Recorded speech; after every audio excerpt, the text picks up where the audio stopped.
One of the most innovative decisions made by Harness Racing New Zealand in the last 10 or 11 years, without doubt, was the Harness Racing New Zealand and the Duels. Edward, can you quite believe where it's got to now and how it's such a focal point for all industry players? Yeah, look, it's a great part of the calendar, and it's, we all love it. It's working. You talk to industry people and it's one day they really enjoy it, but the concept is so simple, and it's the build up for the 2 months prior to it where horses are looking to try and get that stake money to get into it. And I think for a lot of people it's better like having a horse on Cup Day. It's a great thrill for them to be there at the duel. So I think the concept's great, and there's certainly something, it's a key part of the racing season we won't be changing. Yep, the 10th running this year, Michael, and of course we'll be back to Cambridge. Often a lot of discussion about start points and all that sort of thing, but the bottom line is there's a lot of money up for grabs, and each and every year trainers, owners and participants, the punters, they just love the build-up. Look, and it works. And I think last year it got a little bit better because there was so many Australians there. It just builds the interest.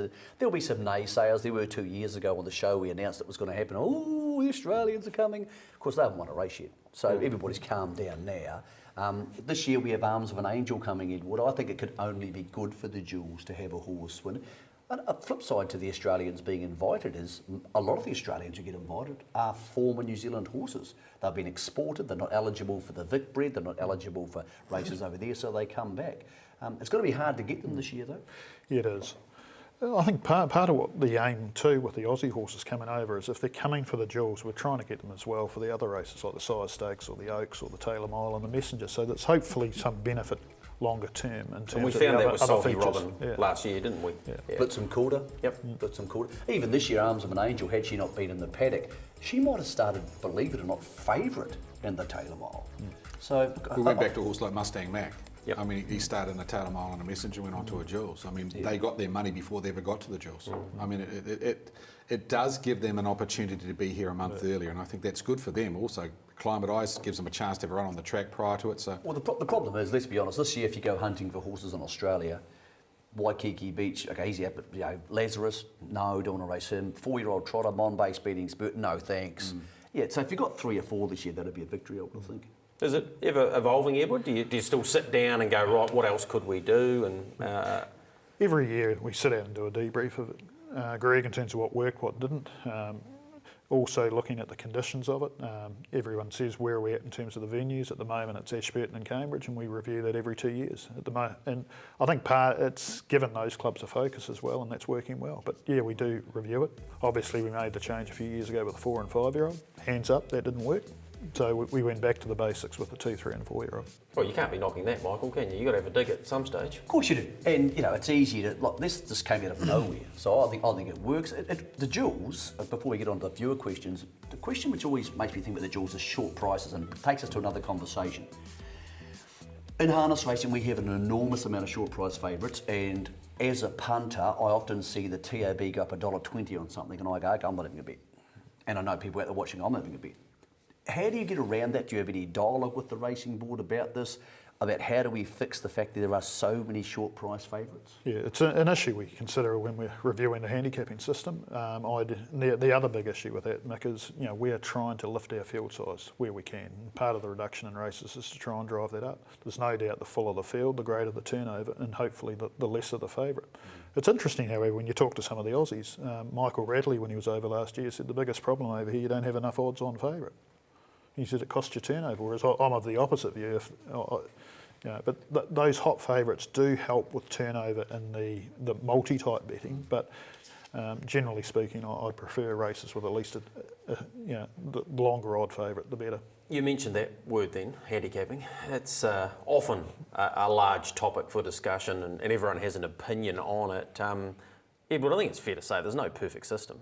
No. At the end of the day, if we have 2,600 races, Greg, there's only 2,600 winners, and if you give, in terms of, it's how you cut that up amongst the horses, and if you give one horse a free win, there's one less someone else wins. So that's the key aim that the handicapping subcommittee review is trying to get the best balance and try and ensure we lengthen the competitive racing life of horses and also ensure that we're putting on quality racing. And this is the best system across all regions as well, because it's different in each region. Well, I mean, it's arguably the best system because it's been in for a wee while.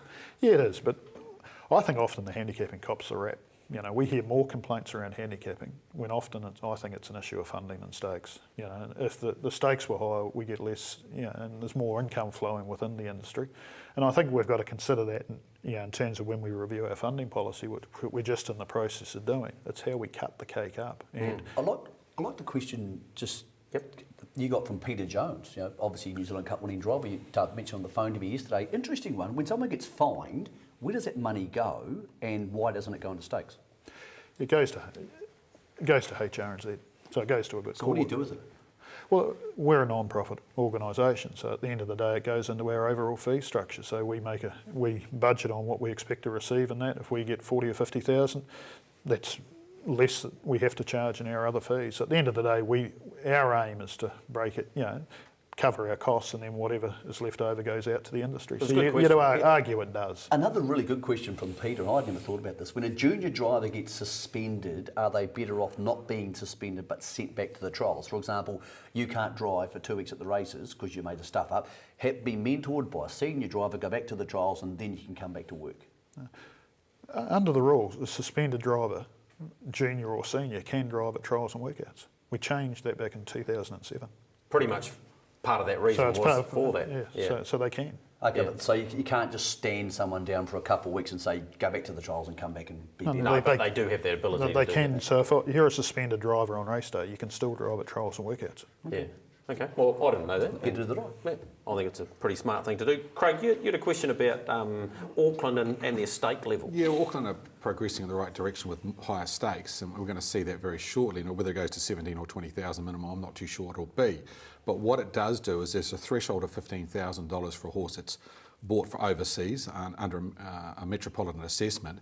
If that stake money is going to that level, you've been in talks with your counterparts over there, will they look to lift that threshold to allow the selling of horses, or what's their turnaround? Yeah, the discussions we had with the Australians, I think it'll be highly unlikely they will change the 15,000, just as much as anything, because of the balance of their racing programs, particularly in some of the lesser states. So the advice we've received, and we will continue to ask, is they won't change it. What we're working through with Auckland, with the proposed payment schedule there, is how that will take place. I don't think the $200 that they're proposing goes to trainers should form part of the horse's record. So that will be probably paid outside the stake to the trainers. Right. So when you see lifetime earnings, that's not going to be a part of that lifetime earning. No, we're just working through that, but I don't believe it can be. Right. And more importantly, the total stake and won't that actually be $15,000. It'll be $14,999. I take it plus incentive. It depends where it falls, mate, and what their stake levels are. So would the ownership payment component of that fall into the stake? Yeah, that will be part of the stake. Okay. And that's the other area we're looking at in terms of our funding policy. Is just, I see Victoria have gone to the system of paying 2% to all starters. We currently, every race meeting, we pay the driver's fee, which is it's, you see the $85.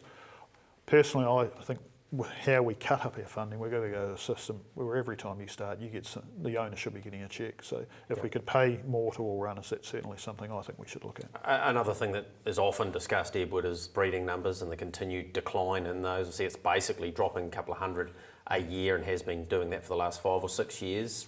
How do we address that, and what are Harness Racing New Zealand's thoughts around it? Yeah, it's a very hard one. And you look at the trends globally, we're down 20% over 5 years and probably are holding our own better than other countries apart from France in that regard. The interesting thing is, although our numbers have declined in terms of being bred, the actual wastage factor in terms of those that are getting the races has improved. So our numbers available for racing haven't dropped to the same extent. However, there's an ongoing need for us to manage that, and I suppose the reduction that we're looking at next year in meetings is part of that process in doing that.